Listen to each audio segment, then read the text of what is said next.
नमस्कार स्टूडेंट्स। देखिए ये क्वेश्चन आपके एग्जाम में पूछा गया है और 2023 में पूछा गया है और इंट्रोडक्शन टू लीनियर अलजेब्रा में पूछा गया था क्वेश्चन। तो देखो इस पर कहा गया है कि V be a vector space, let W1 and W2 be a subspace of we. ठीक है, W1 और W2 क्या है, सब स्पेस है। तो कहा गया है कि so that W1 intersection W2 भी सब स्पेस होगा वी का। ठीक है, W1 और W2 तो सब स्पेस हैं, लेकिन कहा गया है W1 और W2 का इंटरसेक्शन भी V का सब स्पेस होगा। कहा गया है give an example to show that W1 union W2 need not be a subspace of V। कहा गया है कि W1 इंटरसेक्शन W2 तो होगा सब स्पेस, लेकिन यदि इंटरसेक्शन की जगह यूनियन कर दिया जाए तो फिर जरूरी नहीं कि वो सब स्पेस हो। ठीक है, तो ये भी प्रूफ करना है। तो देखो ये क्वेश्चन पूछा गया था, मैं थोड़ा सा आप लोग को इंटरसेक्शन के बारे में बता देता हूँ कि जैसे ये कोई एक हमारा सेट है ए और ये कोई दूसरा सेट है हमारा बी। ठीक है, ये ए सेट है पूरा और ये पूरा बी सेट है। तो ये जो दोनों में कॉमन भाग है, ये वाला पार्ट है ना, ये वाला पार्ट ए में भी आ रहा है और ये वाला पार्ट बी में भी आ रहा है। तो इस भाग को हम क्या बोलते हैं, इस भाग को हम लोग बोल देते हैं ए इंटरसेक्शन बी। ठीक है, तो आई होप आपको इतना समझ में आ गया होगा इंटरसेक्शन वाला। चलिए अब इसको हम लोग प्रूफ करते हैं। So that intersection W1 intersection W2 सब स्पेस है। तो सब स्पेस के लिए आप लोग जानते हो, मैंने आपको बताया है 3 कंडीशन दिखाना होगा। W1 इंटरसेक्शन W2 को सब स्पेस प्रूफ करना है तो हमें ये प्रूफ करना है कि W1 intersection W2 is non empty. ठीक है, नॉन एम्प्टी के लिए हम लोग क्या प्रूफ करेंगे, हम लोग ये प्रूफ करेंगे कि जीरो एलिमेंट बिलोंग कर रहा है किसमें, W1 इंटरसेक्शन W2 में। फिर दूसरी कंडीशन हमें ये दिखाना होगा कि W1 इंटरसेक्शन W2 क्या है, closed under addition, closed under addition. और फिर तीसरी कंडीशन में क्या दिखाना होगा, स्केलर मल्टीप्लिकेशन। तो यहाँ पर लिख लो W1 intersection W2 is closed under scalar multiplication, scalar multiplication. ठीक है, तो इस तरीके से हमको इसको दिखाना पड़ेगा। तो आई होप आपको ये ओवरव्यू समझ में आ गया कि हम लोग इसमें करने क्या वाले हैं। तो चलिए सबसे पहले जीरो एलिमेंट दिखाते हैं। देखो, सिंस एवरी सब space of A vector space of A vector space contains the zero element. Zero element तो कंटेन करेगा ही करेगा यदि सब स्पेस है तो। ठीक है, कंटेन्स जीरो एलिमेंट, यानी कि इसमें कहा है कि W1 और W2 सब स्पेस हैं। इसका मतलब क्या है कि जीरो एलिमेंट इसके पास भी होगा और जीरो एलिमेंट W2 के पास भी होगा। तो यहां पर लिख सकते हैं हम लोग, this implies zero belongs to W1 and zero belongs to W2। तो यदि जीरो एलिमेंट W1 के पास भी है और जीरो एलिमेंट W2 के पास भी है, तो यहां से हम ये कह सकते हैं ना कि जीरो एलिमेंट इन दोनों के इंटरसेक्शन में भी होगा, W1 और W2 के इंटरसेक्शन में भी होगा। भाई ये वाला पार्ट, ये वाला पार्ट ध्यान से समझना। मान लो ये पूरा जिसमें मैंने ये लाइन खींच दी है, ये वाला जो भाग है ये जीरो है, तो ये जीरो वाला भाग ए के पास भी है और ये जीरो वाला भाग बी के पास भी है ना। तो ये जीरो वाला भाग ए इंटरसेक्शन बी में भी तो आ जाएगा, यही तो ए इंटरसेक्शन बी है। तो वही है कि यदि जीरो W1 में भी है और जीरो W2 में भी बिलोंग कर रहा है तो जीरो इन दोनों की इंटरसेक्शन में भी बिलोंग करेगा। ठीक है भाई, ए इंटरसेक्शन भी क्या होता है, कॉमन पार्ट होता है। तो जीरो तो दोनों में कॉमन है, यानी कि W1 और W2 के इंटरसेक्शन में भी जीरो मिलेगा आपको। तो ये तो हमने दिखा दिया कि जीरो एलिमेंट बिलोंग कर रहा है W1 इंटरसेक्शन W2 में। ठीक है, तो यहां से हम क्या कह सकते हैं, यहां से हम लोग कह सकते हैं hence W1 intersection W2 is non empty. ठीक है, अब यहाँ पे लिखो now if W1 intersection W2 is a subspace of V, we can prove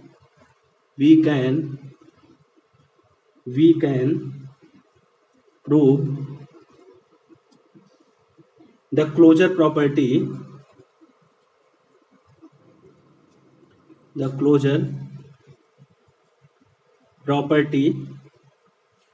hold for W1 intersection W2। ठीक है, क्लोजर प्रॉपर्टी दिखाना है। तो पहले हम लोग क्या करेंगे, हम लोग एडिशन के रिस्पेक्ट में क्लोजर दिखाएंगे। तो यहाँ पे लिख लो first, let us verify that W1 intersection W2 is closed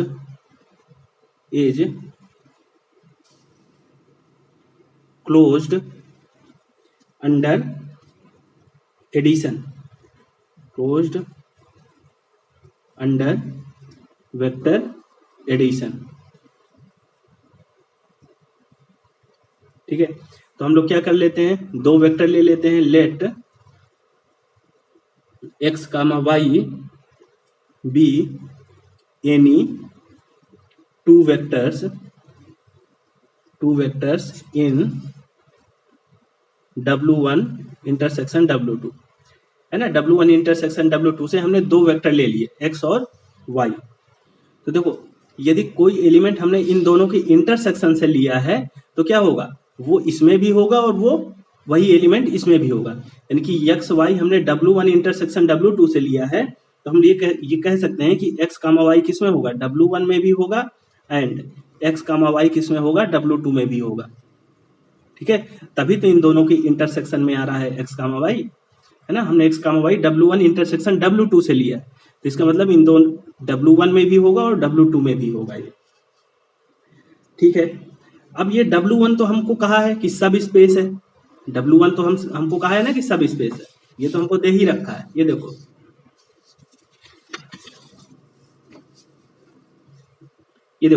W1 and W2 भी है सब स्पेस ऑफ V। तो ये तो W1 सब स्पेस है, तो यदि W1 सब स्पेस है तो क्लोजर प्रॉपर्टी होल्ड होगी। ये दो एलिमेंट यदि W1 के हैं तो x प्लस वाई भी कहां से बिलोंग करेगा, W1 से ही बिलोंग करेगा। ठीक है, दिस इंप्लाइज, एंड इसी तरीके से W2 भी सब स्पेस है, तो x plus y closure property hold होगी यहाँ पर, तो ये भी W2 से बिलोंग करेगा। ठीक है, यहाँ पर मेंशन कर दो यदि मेंशन करना चाहते हो तो, since W1 and W2 are सब स्पेसेस।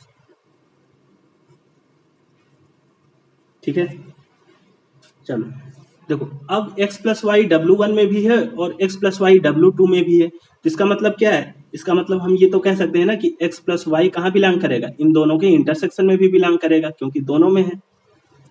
और यही हमको दिखाना था कि x y यदि हमने W1 इंटरसेक्शन W2 से लिया है तो x प्लस वाई भी W1 इंटरसेक्शन W2 में बिलोंग कर रहा है, ये हमने दिखा दिया। ठीक है, तो एडिशन के रिस्पेक्ट में हमने दिखा दिया। अब हम लोग स्केलर मल्टीप्लिकेशन वाला दिखा देते हैं। तो यहाँ पर लिखो नेक्स्ट, we show that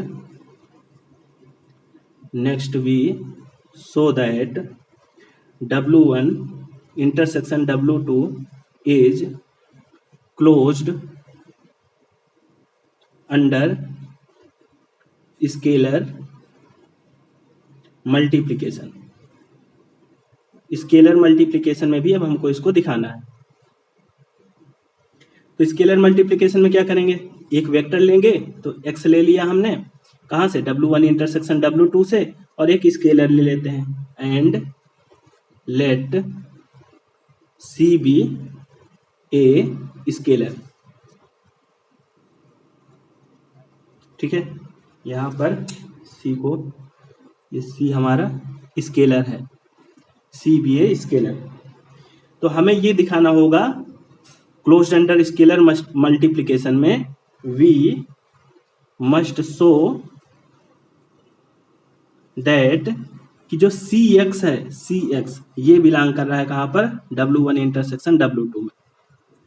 ठीक है, तो देखो यहाँ पर x कहाँ बिलोंग कर रहा है, x बिलोंग कर रहा है W1 इंटरसेक्शन W2 में, है ना, यहीं से तो हमने लिया है x को। तो हम ये कह सकते हैं कि यदि इंटरसेक्शन में बिलोंग कर रहा है तो x कहाँ बिलोंग कर रहा होगा, W1 में भी बिलोंग कर रहा होगा, एंड x कहाँ बिलोंग कर रहा होगा, W2 में भी बिलोंग कर रहा होगा। कह सकते हैं, बिल्कुल कह सकते हैं। तो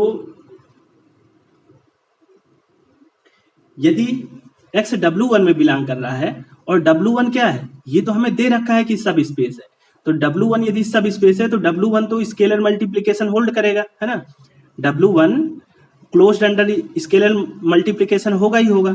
यदि हम यहाँ पर Cx कर दें तो ये W1 में बिलोंग करेगा ही करेगा। इसी तरीके से यदि W2 सब स्पेस है तो ये भी क्लोजर प्रॉपर्टी होल्ड करेगा अंडर स्केलर मल्टीप्लिकेशन, तो Cx भी W2 में बिलोंग करेगा। तो यहाँ से देखो आप लिख सकते हो, मेंशन कर दो कि सिंस, हम ऐसा इस वजह से कह रहे हैं कि W1 एंड W2 आर सब स्पेसेस, ये तो हमको दे ही रखा है कि सब स्पेस है।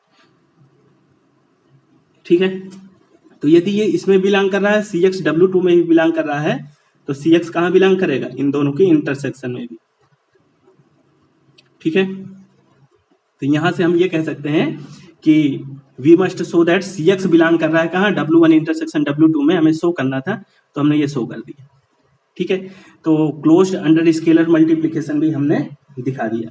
यहां से हम क्या कह सकते हैं, हम कह सकते हैं hence W1 intersection W2 is a सब स्पेस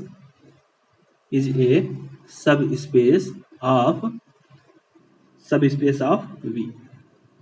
ठीक है, सब स्पेस हमने क्या कर दिया, प्रूव कर दिया। अब देखो यहाँ क्वेश्चन देखो,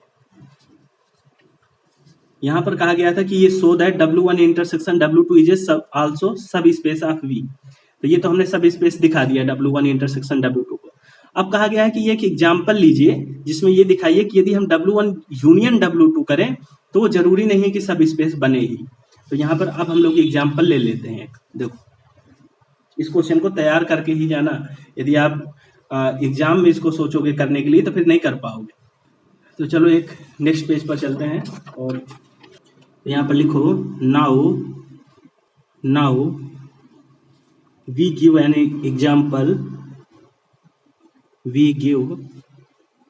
example to show that W1 union W2 need not be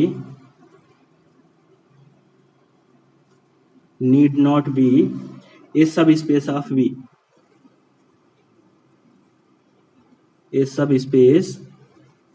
V, ठीक है, तो यहाँ पर चलो एग्जाम्पल लेते हैं। यहाँ पर लिखो for example the set W1 equal to, इस पर हमने लिया है A, 0, ठीक है, such that A belongs to real number, and W2 हमने ले लिया W2 equal to 0, B such that B belongs to real number. तो ये दो सेट हमने ले लिए W1 एंड W2। तो यहाँ पर लिख सकते हो it can be easily verified that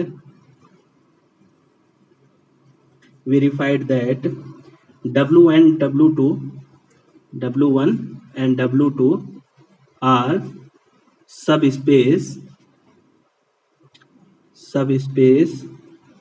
of R2। ठीक है, आप इनको दिखाना चाहो तो दिखा सकते हो, नहीं तो बस केवल लिख दो कि W1 और W2 क्या है, R2 के सब स्पेस। तो यदि W1 और W2 R2 के सब स्पेस हैं तो हमें ये दिखाना है कि W1 यूनियन W2 करें तो वो R2 का सब स्पेस नहीं मिलेगा। तो यहाँ पर लिख लो however W1 union W2 is not a subspace of R2। सब स्पेस ऑफ R2, ठीक है।